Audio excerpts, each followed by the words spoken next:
यहाँ वापस आओ, कुरान पाक का तीसरा हिस्सा सुन के फिर जाओ। तो सहाबा किराम परेशान हो गए कि थोड़ी सी देर के अंदर कुरान पाक का तीसरा हिस्सा सुनना ये पॉसिबल ही नहीं है, कैसे हो सकता है। लेकिन आप अलैहिस्सलाम ने उनको अपने पास बुलाकर सूरतुल इखलास एक दफ़ा पढ़ी और फरमाया अब जाओ, अब आप लोगों ने कुरान पाक का तीसरा हिस्सा कम्प्लीटली सुन लिया है। अस्सलामु अलैकुम रहमतुल्लाहि व बरकातहू। Welcome to everyone. मेरा नाम है मोहम्मद इस्लाम, आप देख रहे हैं मोहम्मद इस्लाम यूट्यूब चैनल। तमाम दोस्तों से रिक्वेस्ट है कि चैनल को सब्सक्राइब करें, लाइक करें, वीडियो को शेयर करें, और आप लोग इंशाअल्लाह लाइफ टाइम के लिए इस चैनल के ऊपर हक सच ही सुनेंगे। और अगर कहीं मुझसे कोई मिस्टेक हो जाती है तो आपको फ़र्ज़ बनता है कमेंट के ज़रिए मुझे बताएं। तो आज की वीडियो में हम सूरतुल इखलास के बारे में कुछ सुनते हैं। बिस्मिल्लाहिर्रहमानिर्रहीम। सूरतुल इखलास के अंदर टोटली 4 आयत हैं। अभी इसकी ट्रांसलेट पढ़ते हैं पहले। कुल हुवल्लाहु अहद, ए नबी आप कह दें कि वो अल्लाह एक है। अल्लाहु समद, अल्लाह बेनियाज है। लम यलिद वलम यूलद, और अल्लाह वो ऐसी ज़ात है ना वो किसी से पैदा किया गया है और ना अल्लाह से कोई चीज़ पैदा की गई है। वलम यकुल लहू कुफुवन अहद, और न ही अल्लाह का कोई हमसर है। Translate is completed.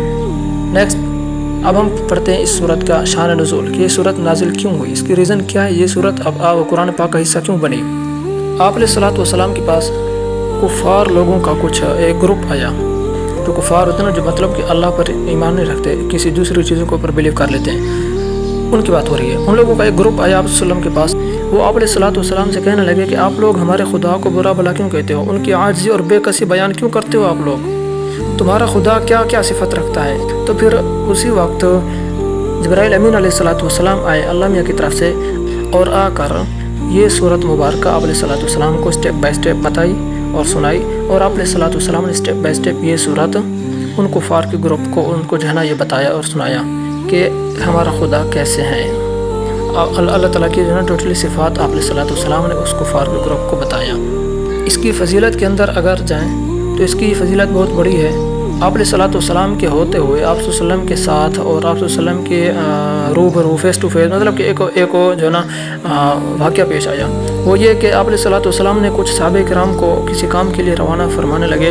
तो जब वो जाने लगे तो फ़ौरन फिर आप अलैहिस्सलातु वस्सलाम ने फ़ौरन उनको वापस बुला लिया, फरमाया कि आओ मुझसे जो है ना कुरान पाक का तीसरा हिस्सा सुन के फिर वापस जाओ। अब जो सहाबा किराम जब काम पर जाने लगे थे तो वो कहने लगे, वो एक तशवीशनाक मतलब एक उनकी हैरानगी होगी।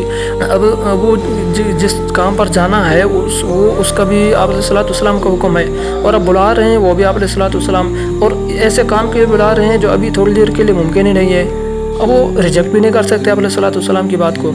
तो आप अलैहिस्सलातु वस्सलाम के पास गए, तो वहाँ पर गए तो आप अलैहिस्सलातु वस्सलाम ने ये सूरत मुबारक सूरतुल इखलास पढ़ी, एक दफ़ा कंप्लीट की। फिर फरमाया आप लोगों ने जो है ना वो कुरान पाक का तीसरा हिस्सा मुकम्मल सुन लिया है, अब आप जा सकते हैं। अब देखें कि सूरतुल इखलास को इतनी बड़ी शान क्यों मिली, इतनी वजह क्या है इसकी पीछे रीज़न क्या है। तो इसकी रीज़न ये है कि कुरान पाक के अंदर जो है ना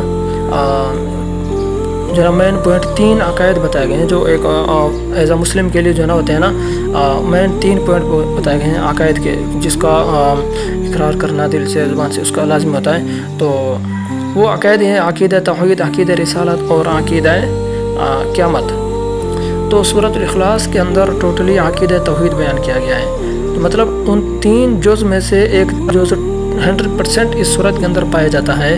तो इस वजह से इसको एक कुरान पाक का हिस्सा बना दिया गया, और इस वजह से कहा जाता है कि ये कुरान पाक का 3 हिस्से के बराबर इसका पढ़ने से सवाब मिलता है।